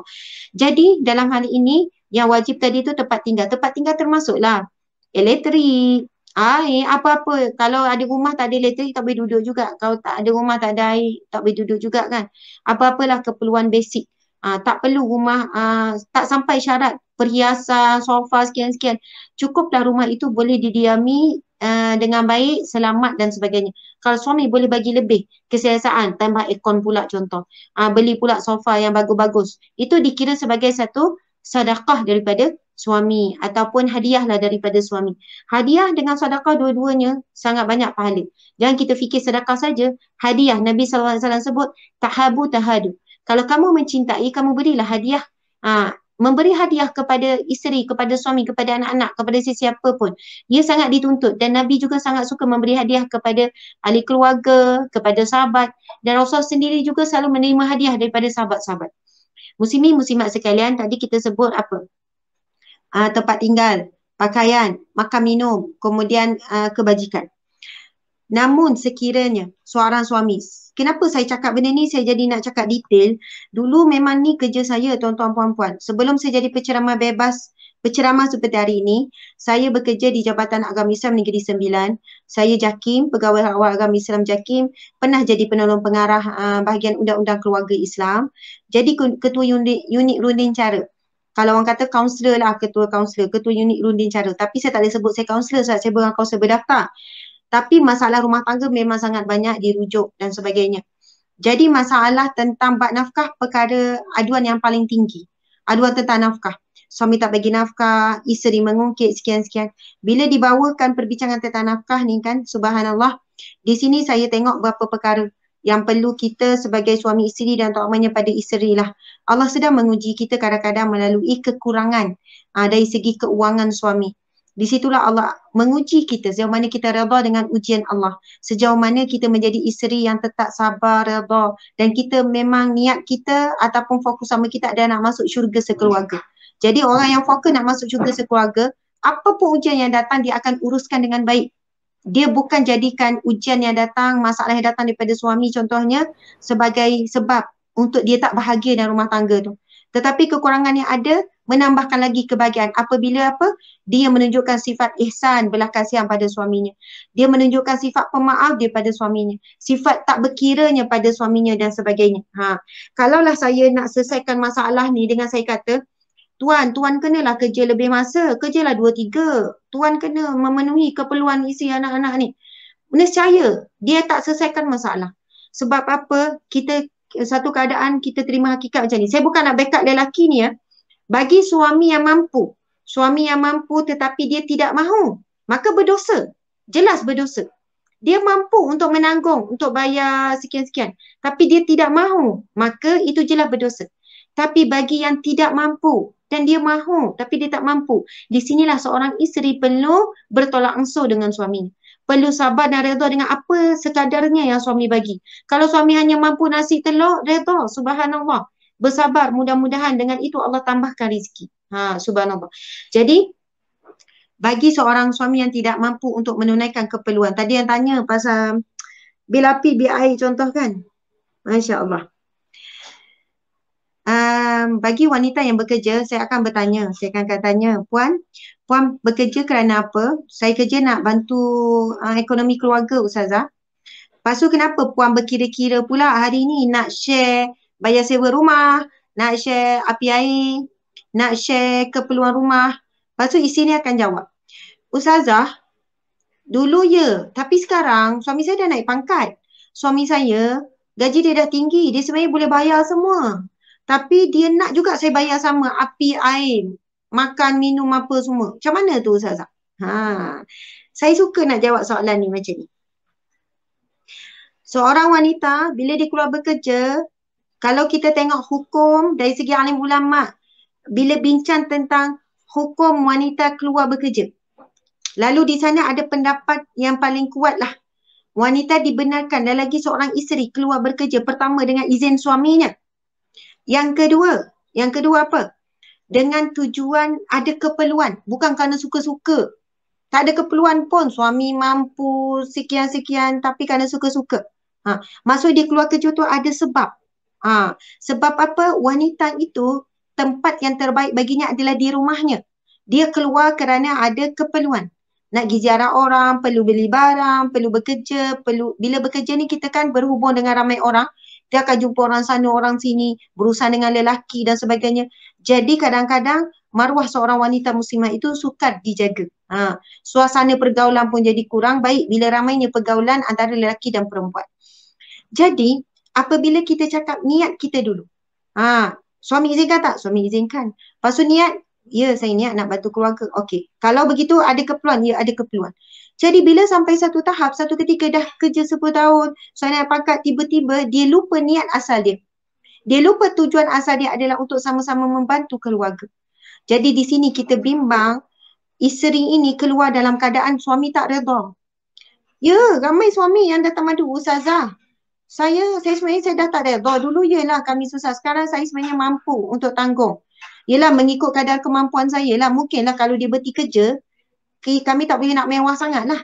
Tetapi Ustazah, daripada dia keluar kerja dan dia tak bagi langsung sentuh. Dia kata duit saya, duit dia. Dompet saya, dompet dia. Tapi duit dia tak bagi sentuh langsung. Setiap bulan dia beli itu, dia membazir itu, dia duk menyimpan, dia beli emas, dia beli ni. Bagi saya kalau macam ni, hati saya tak tenang, hati saya tak seronok. Sedangkan Allah Subhanahu Wa Taala berfirman di dalam Al-Quran, wa min ayatihi an khalaqalakum min anfusikum azwajan litaskunu ilaiha. Antara tanda-tanda kebesaran Allah, kehebatan Allah, dijadikan daripada kalangan kamu pasangan kamu, litaskunu ilaiha, supaya kamu rasa tenang dengannya. Wa ja'ala bainakum mawaddatan wa rahmah, dan dijadikan di antara kamu kasih sayang. Kasih sayang, mawaddah, belas kasihan dan sebagainya. Jadi muslimin muslimat sekalian, untuk mudah faham, sebuah rumah tangga yang ada masalah berkira-kira ni, isteri berkira ke, suami berkira ke, tak kira lah, dia akan menggugat rasa tenang. Saya akan tanya isi, Puan rasa kalau suami berkira Puan rasa seronok tak? Memanglah tak seronok Ustazah, kedekut. Memanglah. Kalau boleh, dia tak berkira, dia tak kisah. Habis tu Puan berkira dengan dia, rasanya dia rasa tenang tak? Dia rasa seronok tak? Samalah. Maksudnya kadang kita ni orang perempuan, kita tak berkira dengan kawan mungkin. Kenapa? Tak berkira dengan adik-beradik mungkin. Tapi kenapa kita boleh berkira dengan orang paling dekat dengan kita, iaitu suami. Ini contoh. Tapi saya nak cerita satu kisah ya. Saya nak cerita satu kisah. Kisah benar ni. Sahabat saya sendiri. Masya Allah. Dia wanita yang berkejaya sebelum nikah. Dan kejaya dia kejaya yang hebat lah. Saya tak sebut kejaya apa, tapi contoh. Sebab saya takut orang kawan-kawan saya boleh tahu siapa dia. Kejayanya contoh, kejaya antara kejaya-kejaya yang hebat kita nampak apa dia. Doktor, peguam, apa lagi? Doktor, peguam, pensyarah, contoh macam itulah. Bukanlah kita nak puji kejaya itu hebat apa, tapi itulah biasanya kejaya yang agak tinggi lah. Bismillah. Okey. Selepas dia nikah, dia terus berhenti kerjaya dia tu. Dia terus berhenti kerja. Lepas tu, satu hari saya pergi ziarah dia. Dah lama tak berhubung kan, saya pergi ziarah dia. Lepas tu, saya tengok tempat tinggal dia. Masya Allah. Dia duduk di rumah flat. Ini bukan sebab nama hina rumah flat. Rumah flat pun banyak rumah flat yang sangat bahagia. Sangat senang, sangat tenang dan sebagainya. Maksud, saya pergi, dia duduk rumah flat, tingkat tinggi juga 4 macam tu dengan anak-anak dia yang kecil. Kemudian bila saya pergi tengok rumah dia dengan rumah yang serba, nak kata apa ya, sangat sederhana. Sofa tak ada, rumah tu kosong. Kalau pergi kat dapur tu, mesin basuh pun rosak, basuh dengan tangan, peti ais lama. Maksudnya sangat sederhana, Masya Allah. Kemudian saya cakap macam ni, saya panggil dia kakak, saya panggil dia kak. Maksudnya memang kawan baik masa belajar dulu apa. Satu hari saya tanya, kak, minta maaf saya tanya, kenapa kak berhenti kerja? Senang sebutlah peguam. Kenapa kak berhenti kerja jadi peguam? Kan dah elok. Lepas tu dia kata macam ni. Mengisahkan saya lah, dia kata, Asma, akak ni, itu permintaan suami akak. Memang kalau ikutkan, gaji akak, sebelum tu dia dah kerja tetap. Dah dapat gaji besar dan sebagainya. Dan tapi masa dia bujang tu, masa sebelum dia kahwin tu, dia banyak bantu keluarga, mak ayah dan sebagainya. Dia kata, dan kawan saya ni tak ada kereta, memang guna motor je. Bila nak balik kampung suami pun jauh, kampung isteri pun jauh, mereka naik bas. Suami isteri ni naik bas dengan anak-anak mereka yang kecil. Saya kata, kak, kenapa? Akak elok-elok kerja dengan gaji besar dan sebagainya, kenapa berhenti kerja? Dia kata, suami yang minta akak berhenti kerja. Beza setahun je umur dia. Suami yang minta akak berhenti kerja. Sebab suami kata kewajipan menanggung nafkah keluarga adalah dia, bukan akak. Kalau ikutkan dengan gaji akak, mungkin kami tak perlu duduk di rumah macam ni. Kami boleh duduk rumah bawah ke, sewa rumah yang lebih baik. Dan mungkin kami mampu beli kereta. Tapi sekarang, dengan pendapatan suami dia kerja biasa-biasa sahaja. Subhanallah. Semua biasanya dari sudut adat kita, yang saya bukan kupas dari sudut pandangan agama, tak. Pandangan agama, pandangan Allah, kerja tak ada beza. Kerja yang halal, kerja yang barakah, Allah pandang sangat mulia. Subhanallah. Ini bukan nak membeza-bezakan ni. Jangan kecil hati, jangan salah faham pula. Maksudnya gaji suami tu dalam 1,000 lebih macam tu lah. Jadi dia kata dengan duduk kawasan macam ni memang tak mampu pun nak survive dan sebagainya. Jadi dia kata, tapi dia kata, Asma, alhamdulillah akak bahagia sangat. Suami buat syarat macam ni sebab dia belajar susah-susah kan. Belajar gini tinggi apa semua, dia kata nanti bila semua dah lengkap. Dia kata bila semua dah lengkap barulah suami akan benarkan balik akak kerja. Maksudnya masa tu dah ada kereta, kemudian dah ada sekian-sekian. Bila dah lengkap semua barulah suami benarkan akak kerja. Dia kata, kenapa kak macam tu? Saya tak faham lagi. Sebab suami akak tak nak akak keluar bekerja, mengambil alih tugas dia untuk menanggung keperluan keluarga. Jadi alhamdulillah dia kata, Asma, makan cukup, kami bahagia, kami seronok. Dan saya memang tengok dia pasangan yang sangat berkasih sayang. Pasangan yang sangat bahagia. Sebab saya bukan sekali dua jumpa dia. Saya jumpa dia sangat kerap. Sebab apa, dia mengatakan saya kuliah dekat surau rumah dia. Macam tu lah. Jadi saya banyak belajar tentang redha seorang isteri.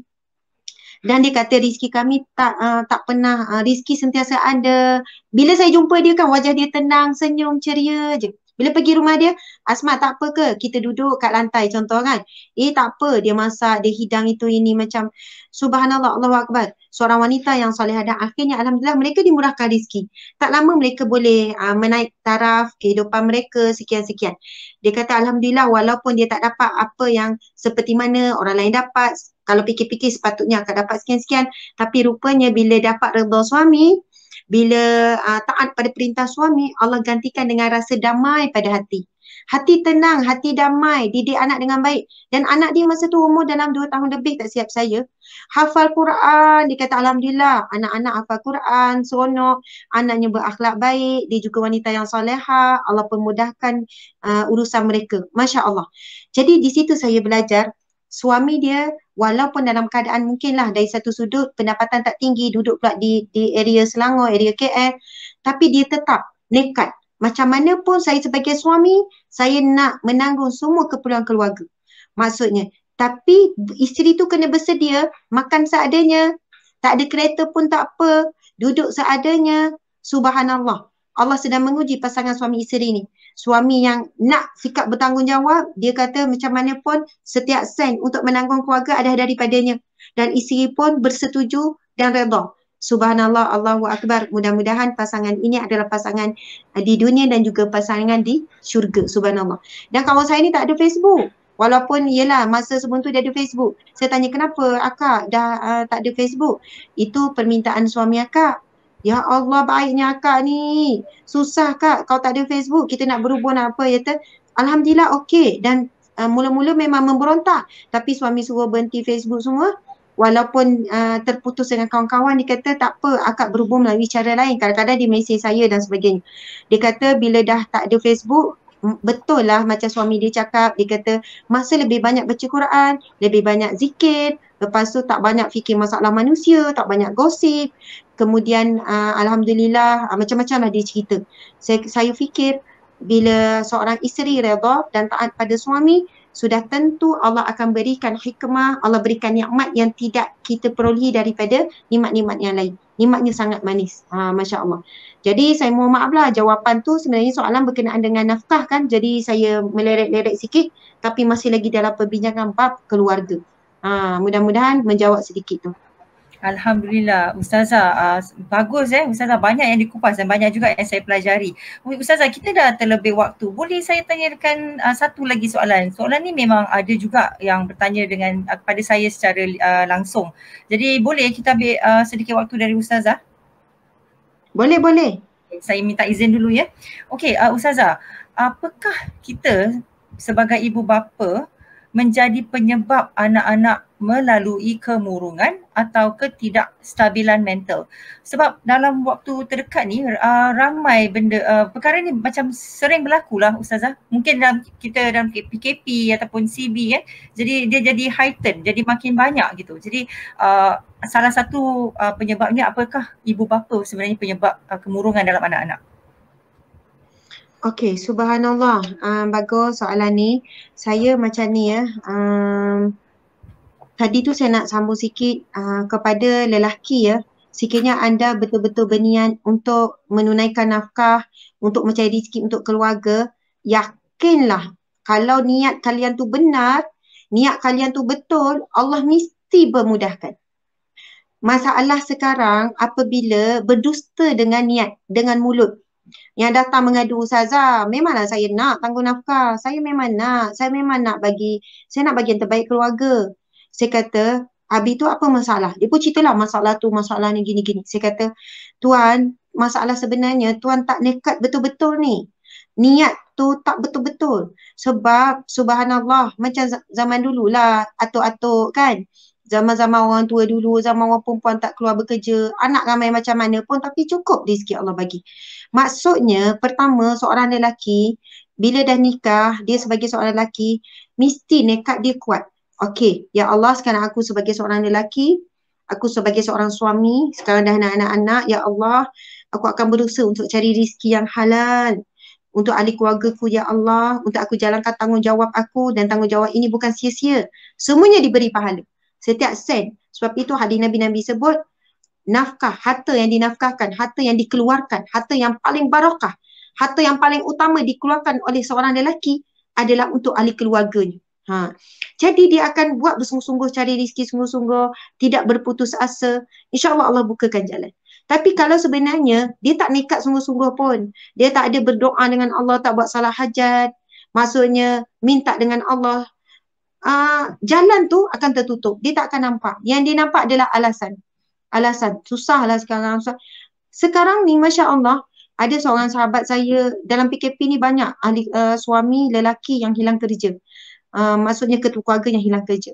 Tapi saya jumpa ramai lelaki yang hebat, yang nekat, yang dia tahu amanah ataupun tanggungjawab dia untuk mencari rezeki ni, untuk mencari nafkah ni, tidak boleh teralih kepada orang lain. Tak boleh. Maksudnya tanggungjawab tu mesti tetap ada di bahu dia. Apa pun alasan. Lalu dia keluar mencari rezeki. Lalu dia meminta pertolongan dengan Allah. Lalu Allah permudahkan dia jumpa orang-orang yang boleh tolong dia. Ada sahabat saya ni, dia toke besar. Adalah toke besar sekian-sekian. Bila PKP, bisnes Polingkop dengan pekerjanya apa semua, dia buat apa? Dia buat GrabFood. Maksudnya buat GrabFood. Kita tahu GrabFood sekarang memang ramai lah orang buat. Nak kerja GrabFood pun jadi makin dah payah dan sebagainya. Tetapi rezeki GrabFood ni, ia berbeza-beza. Ada orang tak berhenti dia pagi sampai petang. Ada orang pula tak ada pun orang panggil. Sebab itu kita kata kunci rezeki ni berbeza. Siapa yang ada kunci rezeki, iaitu ada hubungan dengan Allah, maka walaupun kerja dia sama, tapi job dapat tu berbeza. Sama juga dengan orang bawa Grab car, sama juga orang bawa teksi. Saya berapa kali naik teksi kan, subhanallah, naik macam Grab car ke apa ni kan. Saya tanya, macam mana encik? Macam mana ni, ramai tak klien? Dia kata, Alhamdulillah, kalau keluar pagi tu sampai petang tak putus lah. Saya kata, peliknya encik. Sebab saya tanya banyak juga. Saya suka tanya soalan tu. Ada yang jawab, payah nak dapat klien. Duduk situ berjam tak dapat. Seorang pun susah. Susah lah sekarang ni gini-gini. Saya akan tanya, apa rahsia encik ya? Dia kata, tak adalah rahsia apa puan. Dia kata, kita kena jaga solat. Itu paling utama. Jaga solat. Saya percaya. Rezeki ni Allah punya. Bukannya klien punya. Bukannya syarikat tu punya. Rezeki ni Allah, milik Allah. Jadi Allah akan bagi kepada siapa yang dia mahu. Jadi kalau waktu solat dia kata Zohor masuk, Asar masuk, saya tak akan ambil klien. Saya akan solat dulu. Yang tu memang kena jaga. Kadang saya dah keluar sebelum subuh, tapi masa subuh misi solat, kalau boleh dia kata tak ada apa-apa, usaha solat di awal waktu. Sebab itu Masya Allah, pendapatan, bisnes, gaji mungkin kita hilang, tapi rezeki tak hilang sebab Allah dah tetapkan. Allah ya Razak, Allah yang maha memberi rezeki. Allah ya Ghani, yang maha kaya. Allah yang Muni, yang maha memberi kekayaan. Jadi saya yakin seorang suami yang betul-betul nekat. Hati dia tu Allah tahu, kita tak boleh tipu hati niat kita. Kalau betul-betul ya Allah, aku nak menanggung nafkah keluarga sini sekian-sekian. Lepas tu minta pula lidah ni berdoa, ya Allah murahkanlah rezeki, tunjukkanlah jalan-jalan, pintu-pintu rezeki ya Allah, untuk anak, untuk isteriku ya Allah, sekian-sekian. Pasti insya-Allah Allah akan hantarkan pertolongan, Allah akan buka jalan. Isteri pula, subhanallah, jangan duduk marah je. Bang, macam mana ni bang, nak makan ni bang, macam mana ni anak-anak ni, macam mana ni bang, tak keluar-keluar rumah ni, gini-gini. Tugas isteri ketika ini, berdoa setiap kali lepas solat, waktu yang mustajab, antara doa waktu mustajab. Ya Allah, murahkanlah rezeki suamiku, ya Allah, permudahkanlah urusannya, ya Allah, jumpakanlah dia, ya Allah, dengan orang-orang yang boleh menolongnya, ya Allah. Sekian-sekian. InsyaAllah kalau suami isteri ini kuat untuk meminta dengan Allah, berusaha, pasti ada jalan, pasti ada. InsyaAllah. Bismillah. Minum air sikit. Okay, Alhamdulillah. Terima kasih Ustazah. Belum. Yang belum. Tu. Saya nak jawab tu. Saya nak jawab. Okey, sekarang isu anak kemurungan, anak bad anak kemurungan, anak tak happy dan sebagainya. Subhanallah, saya nak bacakan dua kisah sebenarnya, bagaimana antara punca kadang-kadang anak kemurungan ni ataupun suami kemurungan dan sebagainya. Saya maksudnya antara punca tu banyak lah. Antaranya adalah mungkin sikap seorang ibu yang sangat suka membebel. Kan kecil hati kan. Saya pun membebel juga tuan-tuan perempuan. Nama pun perempuan. Kadang, aduhai, membebel tu kan lagi penceramah. Wallahualam. Jadi, kadang-kadang kemurungan anak sebab membebel ni, perkataan ni bila keluar, perkataan yang mengecilkan hati. Perkataan yang menyedihkan. ia akan memberi kesan lebih lama berbanding makanan yang masuk dalam tubuh badan. Ini kalam ulama ya. Kata-kata yang keji, kata-kata yang menyakitkan hati lebih lama berdiam, lebih lama di dalam tubuh, di dalam hati seseorang yang mendengar itu daripada makanan yang berada di dalam tubuh. Kalau kita makan makanan, 2 jam, 3 jam proses dia akan keluarlah. Tapi kata-kata yang menyakitkan hati boleh lama. Lama mana? Boleh bertahun-tahun kadang-kadang tu. Walaupun Bismillah. Walaupun kadang kita nampak kata-kata tu macam biasa, tapi kalau diulang-ulang, contoh kita sebut kepada anak tu, kau ni, kamu ni buat masalah lah pada mak, kenapa selalu menyedihkan, tak macam mana orang lain contohnya, kamu ni sekian-sekian. Anak tu kadang-kadang ada anak-anak yang tidak mampu menanggung kata-kata sedemikian. Kadang-kadang anak tu membesar dengan rasa mak dia tak sayang, ayah dia tak sayang. Kadang-kadang dia dah set dah kepala dia, tak ada apalah tu, nak membebel je sampai hilang hormat. Dia begini, apabila kita cakap sesuatu yang menyakitkan hati ataupun berlebihan daripada keperluan, akan mendatangkan hilang hormat, akan mendatangkan minat ataupun keinginan untuk mendengar, akan mendatangkan suatu perasaan yang na'udzubillah kebencian. Kita tak nak sampai peringkat itu kan. Maksud anak kita ni bila dengar suara kita dia tu rasa bingit. Walaupun perkara tu perkara yang baik. Okey, sekarang saya nak bacakan. Antara ini buku ni Mendidik Gaya Rasulullah sallallahu alaihi wasallam. Mendidik Gaya Rasulullah sallallahu alaihi wasallam. Buku ini keluaran Galeri Ilmu. Okey. Saya bukan nak jual buku ni ya, tapi ini antara buku yang saya baca supaya saya lebih menjadi ibu yang berilmu lah. Ilmu sangat penting ya, kita sebagai ibu ayah mesti membaca. Okey, tajuk dia adalah teknik yang ketiga, meraihkan kesederhanaan dan menjauhi perkara yang membosankan. Okey, teknik ni, ibu bapa tak boleh menjadi ibu bapa yang membosankan anak-anak. Anak-anak ni, bila ibu bapa balik, dia rasa tak seronok. Ibu bapa tak ada kat rumah, lagi seronok dia orang. Kalau kita ibu bapa yang macam tu, jadi hati anak kita semakin jauh. Hati anak kita semakin keras. Na'udzubillah min zalik.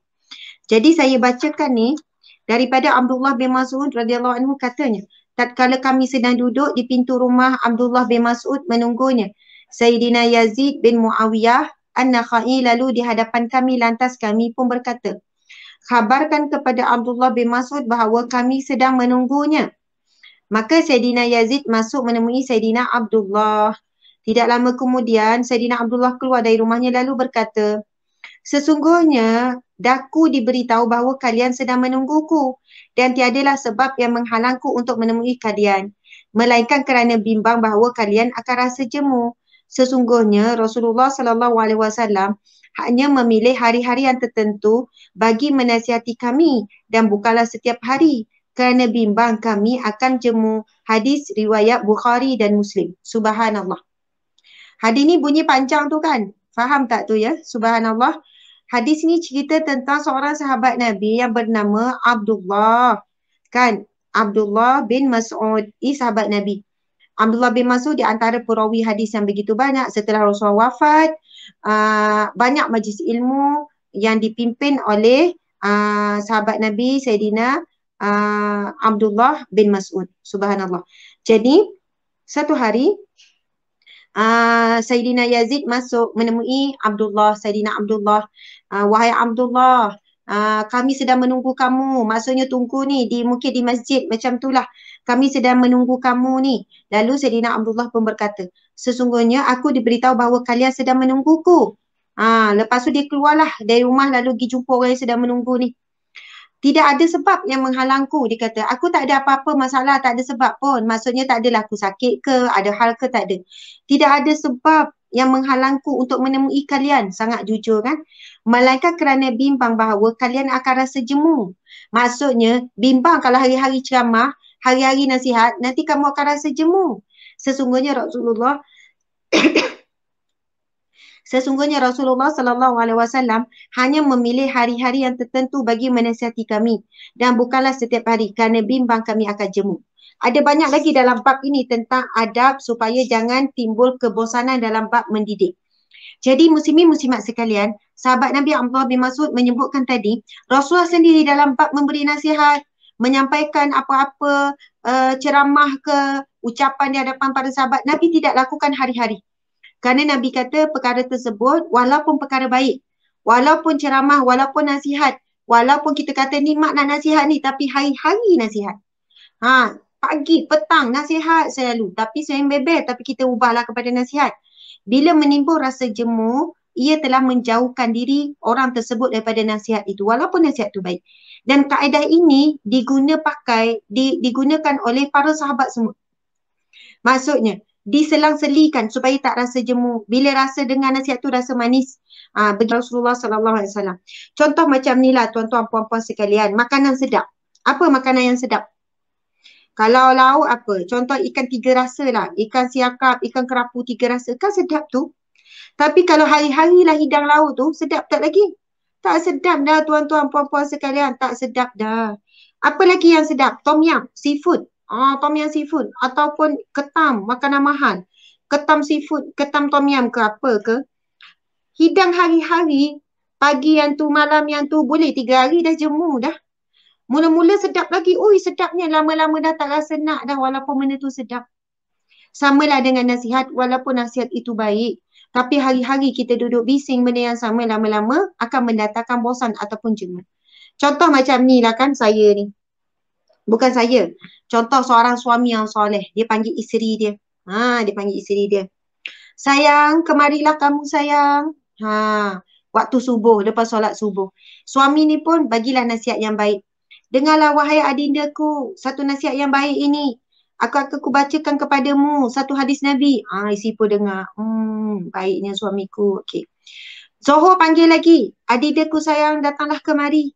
Ada sedikit nasihat untukmu. Contoh kan. Aku ingin memperingati. Ayat tu memang sedap semua. Isteri pun okey bang. Masya Allah. Terima kasih atas nasihat awak.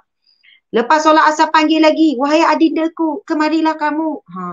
Maghrib panggil lagi, Isyak panggil lagi. Isyak tu isteri kata ada apa lagi ni bang, tak habis-habis lagi. Subhanallah.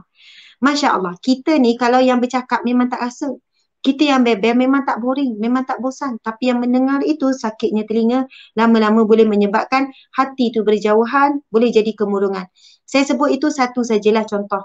Dan saya tutup dengan nasihat yang baik, perlu disampaikan dengan cara yang baik. Ini sangat penting. Sangat penting. Contoh kalau saya, tuan-tuan puan-puan datang rumah saya pun hidang ikan kerapu masak steam. Sedap ke? Ikan apa-apalah masak steam. Special lah ni. Ataupun nasi Bukhari, nasi Arab. Nasi Arab damsyik ke apa ke kan, nasi Arab lah sedap ni. Saya hidang tapi hempas. Hempas. Makanlah. Air pun hempas, lauk pun hempas. Tuan-puan ada selera tak? Tak ada selera. Tapi kalau datang rumah saya pula tak sempat nak masak. Kebetulan lauk pula tak ada, ada telur je. Saya pun goreng telur, nasi pun panas-panas. Saya pun hidang satu kicap yang telah dipotong bawang dengan cili.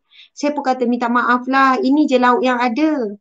Tak sempat, berapa hari ni tak sempat pergi pasar. Ni je lauk yang ada. Tapi dihidang dengan lembut. Jemputlah makan yang ni je yang ada gini. Walaupun makanan tu tak special sangat tapi sedap. Sebab itu sangat penting. Lagi sedap kalau lauk tu pun sedap, ikan siakap, hidang pun memang elok. Makanlah, silakan, subhanallah, mudah-mudahan boleh gembirakan tetamu, sekian-sekian. Lagi sedap gabung dua tu. Sebab itu nasihat yang baik, maksudnya hidangan tu contoh sajalah. Hidangan tu sedap tapi cara letak tu kasar, tak sedap makanan tu. Tapi sekiranya nasihat kita kan biasa je. Orang perempuan, kita ulang yang sama tapi dengan cara yang baik, ia akan beri kesan yang baik. Bila anak buat apa-apa, mak nak cakap sikit ni, boleh tak ni mak nak cakap sikit. Ya mak, ada apa? Cara yang baik. Baca doa dulu tuan-tuan puan-puan nak nasihat anak-anak. Nak tegur suami, kena baca doa. Doa apa? Rabbi syrah li sadri wa yassir li amri wahlul 'uqdatam min lisani yafqahu qawli. Rabbi syrah li sadri wa yassir li amri wahlul 'uqdatam min lisani yafqahu qawli. Baca doa tu dulu, penting sangat. Nak bagi cadangan ke suami, nak tegur suami, suami nak tegur isteri, tolong baca doa ni. Doa ini kan diajarkan oleh Allah Subhanahu Wa Taala dalam Al-Quran. Doa ini adalah doa Nabi Musa bila nak berhadapan dengan Firaun. Kita bukan nak ngadap Firaun ni, kita nak ngadap suami je, nak ngadap anak-anak je. Tapi kita tak minta pertolongan dengan Allah. Sebab itu kadang-kadang apa yang kita sampaikan, anak kita salah faham, suami salah faham. Apa yang kita ulang nasihat kita, anak kita tak sampai ke hatinya sebab kita cakap di hujung lidah saja, bukan daripada hati. Kita baca Rabbi syrah li sadri, ya Allah lapangkanlah dadaku, wa yassir li amri, permudahkanlah urusanku, wahlul 'uqdatam min lisani, ya Allah bukakanlah belenggu yang mengikat lidahku, yafqahu qauli, agar dia memahami kata-kataku. Subhanallah, kalau nasihat kita baik, minta pula pertolongan dengan Allah, insya-Allah Allah akan permudahkan, hati kita lapang, yang mendengar juga lapang, anak bila dengar nasihat terus pergi ke hati. Ya Allah. Sebab yang memiliki hati anak kita, suami kita adalah Allah, bukan kita. Bukan kita yang boleh buka. Dengar cakap mak ni. Kau jangan lain. Kena faham betul-betul ni. Jangan nak ulang lagi. Bukan kita yang buka pintu hati tu nak dengar, nak berubah, nak insaf, tak. Allah Subhanahu Wa Taala, itu firman Allah, innaka la tahdi man ahbabta walakinnallaha yahdi man yasha. Ya Allah, sesungguhnya Allah berfirman, sesungguhnya bukan kamu yang memberi hidayah, petunjuk kepada orang yang kamu sayang. Hidayah itu adalah milik Allah Subhanahu Wa Taala. Saya nak mohon keizinan, boleh buka siapa yang ada Al-Quran ataupun buat catatan dulu. Ada satu doa yang sangat bagus. Doa Nabi Ibrahim alaihissalam, iaitu surah Asy-Syu'ara. Surah Asy-Syu'ara juzuk yang ke-19, surah yang ke-26. Surah Asy-Syu'ara. Surah Asy-Syu'ara ayat juzuk yang ke-19, surah yang ke-26. Okey. Subhanallah. Boleh cari ya ayat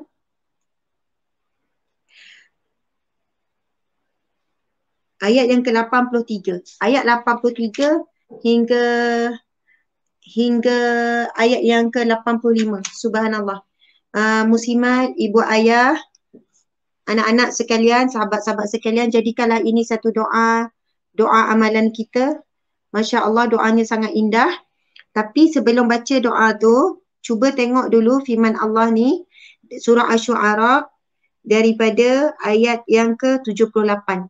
Sebab sebelum Nabi Ibrahim meminta dengan Allah, Nabi Ibrahim memuji Allah dulu dengan pujian yang sangat indah. InsyaAllah saya akan bacakan. Nanti tuan-tuan perempuan cuba buka Al-Quran surah Asy-Syu'ara ni. Kalau Al-Quran biasa yang dengan terjemahan pada muka surat 370. Surah Asy-Syu'ara bermula daripada ayat yang ke-78. Itu pujian Nabi Ibrahim dulu terhadap Allah Subhanahu Wa Taala. Bismillahirrahmanirrahim. Allazi khalaqani fahuwa yahdin, wallazi huwa yut'imuni wa yasqin, wa idza maridtu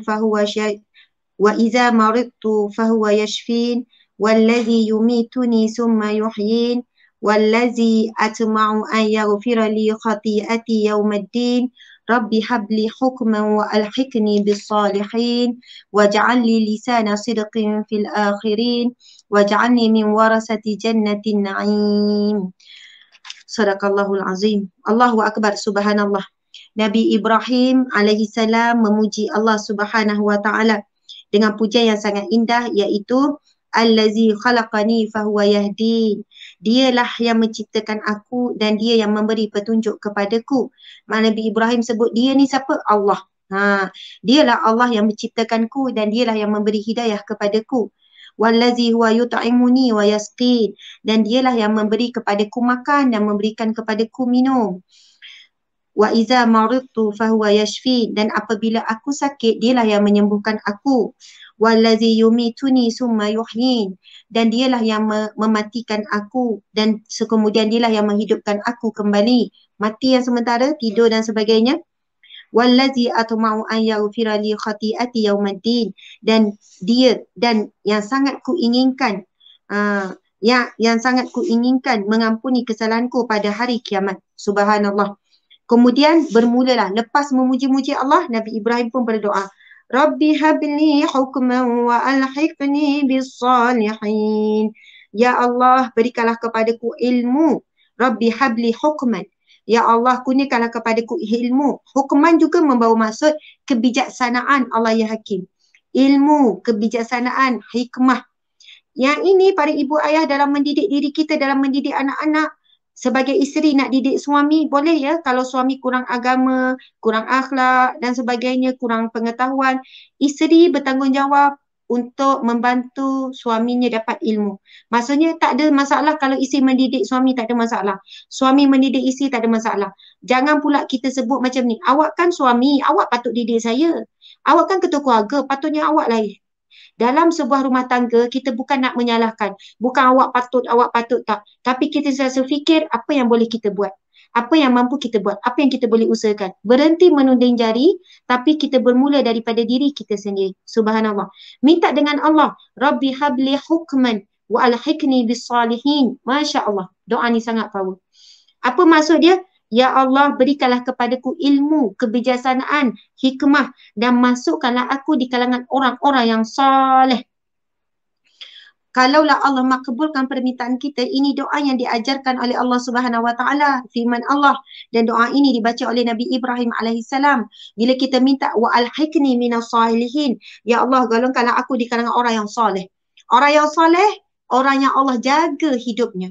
Allah jaga rizkinya, Allah jaga hubungannya, Allah jaga akhlaknya, Allah jaga akidahnya. Kalau dia tiba-tiba ada buat akhlak yang buruk, Allah terus menegurnya, terus Allah beri rasa bersalah. Sebab hari ni ramai orang berkata keji, tak rasa berdosa, tak rasa bersalah. Sebab hilanglah dia rasa. Mungkin hatinya na'udzubillah dah ditutup oleh Allah daripada merasakan perkara itu adalah buruk, keji dan sebagainya. Sambung lagi doa ini. Waj'alni lisana sidqin fil akhirin.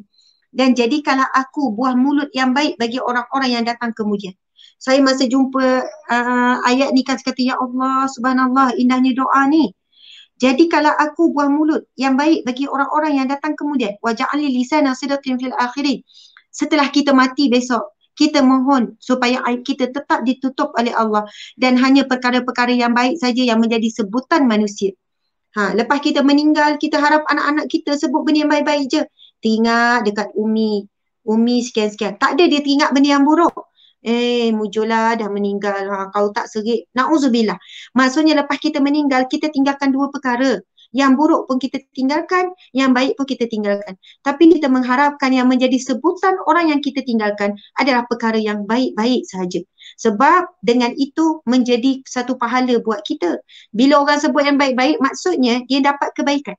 Dia dapat kebaikan daripada perkara tersebut. Maka insya-Allah kita akan berterusan dapat pahala. Sebab itu doa ni berbunyi waj'alni lisana sidqin fil akhirin, dan jadikanlah aku buah mulut yang baik bagi orang-orang yang datang kemudian. Waj'alni min warasati jannatin na'im. Subhanallah. Waj'alni min warasati jannatin na'im, dan jadikanlah aku termasuk orang yang mewarisi syurga yang penuh kenikmatan. Masya Allah, indahkan doa ni. Waj'alni min warasati jannatin na'im, dan jadikanlah aku termasuk orang yang mewarisi syurga yang penuh kenikmatan. Kalau kita baca lagi firman Allah tu, dia menyambung lagi. Waghfir li abi innahu kana minadh dhalin. Ya Allah, ampunilah dosa ayahku kerana dia di kalangan orang yang sesat. Sebab Nabi Ibrahim kita tahu diuji dengan ayah tidak mahu mengucap kalimah syahadah. Ayah dia seorang yang membina patung dan sebagainya. Wala tukhzini yauma yub'ats. Dan janganlah engkau hinakan aku pada hari mereka dibangkitkan. Subhanallah. Allahu Akbar. Muslimin muslimat sekalian, itulah daripada saya. Kadang-kadang kita duduk cari jalan penyelesaian yang lain. Masalah anak, masalah suami, masalah anak. Rupanya masalah sebenar adalah diri kita sendiri yang jauh daripada rahmat pertolongan Allah Subhanahu Wa Taala. Sebab itu kita jangan fokus kepada masalah. Kadang-kadang fokus pada masalah jadi stres, jadi sedih, jadi rasa macam kita bukan orang yang bertuah. Kenapa aku dapat anak macam ni? Kenapa aku dapat suami macam ni? Kenapa rezeki aku sempit? Kalau kita fokus pada masalah, kita akan rasa tertekan. Tapi bila kita fokus kepada memperbaiki diri, memperbaiki hubungan dengan Allah, insya-Allah automatik masalah itu selesai. Kadang-kadang Allah beri kita masalah bukan untuk diselesaikan, tetapi untuk kita kembali kepada Allah. Itu saja. Akhirnya Allah akan menyelesaikan masalah kita tersebut. Sebab itu kalau orang tanya apa kaitan zikir, apa kaitan istighfar? Istighfar, taubat, zikir, amal-amal soleh sangat berkait rapat dengan segala yang berlaku di sekeliling kita. Sama ada masalah dengan anak, dengan suami, semua itu ada kaitan. Kalau kita dah buat amalan-amalan tersebut, barulah kita akan nampak Dengan kita buat amalan-amalan zikir, istighfar secara rutin, selawat, baca Quran, solat di awal waktu, jaga solat, jaga wuduk, belajar wuduk dengan sempurna, tutup aurat, insya-Allah Allah tak akan sia-siakan usaha kita. Apabila kita di kalangan orang yang Allah cintai, pasti Allah akan membantu hidup kita di dunia dan akhirat. Pasti Allah akan mengasihi dan mencintai. Kita bila sayang orang, cintakan orang, walaupun orang tu tak minta apa-apa dengan kita, kita tetap akan beri dan kita akan menguruskan dan fikirkannya. Begitu juga dengan kita, insya-Allah, mudah-mudahan. Saya mohon maaf salah dan silap, terlebih cakap, terlebih kata dan sebagainya. Mungkin ada ilmu yang tersilap, tidak benar, saya mohon maaf, mohon dibetulkan. Mudah-mudahan Allah mengampuni kita dan Allah berikan kita kurniaan ilmu yang barakah yang mampu kita beramal. Kemudian Allah kurniakan kita kesabaran dalam mendidik diri kita dan mendidik anak-anak. Dan Allah golongkan kita semua di dalam syurganya yang penuh kenikmatan. Amin ya rabbal alamin. Sekian wabillahi taufiq wal hidayah. Assalamualaikum warahmatullahi wabarakatuh. Waalaikumsalam warahmatullahi wabarakatuh. Alhamdulillah, subhanallah, Ustazah, banyak hal yang kita pelajari pada hari ini ya. Saya ingin mengucapkan terima kasih sekali lagi kepada Ustazah Asma Harun yang telah sudi menjayakan episod kami kali ini. Dan kepada sesiapa yang terlepas menonton episod kita kali ini, jangan khawatir sebab anda boleh melungkuri YouTube channel Ezreal Jamil Official dan jangan juga lupa ya untuk subscribe Facebook Daily Deen Hub dan kami sentiasa mengalu-alukan tajaan-tajaan anda untuk segmen-segmen berikutnya. Dan oleh itu, terima kasih sekali lagi untuk Ustazah kerana meluangkan waktu kita pada hari ini. Jumpa lagi di episod yang akan datang, insya-Allah. Akhir kalam, wabillahi taufiq wal hidayah. Wassalamualaikum warahmatullahi wabarakatuh.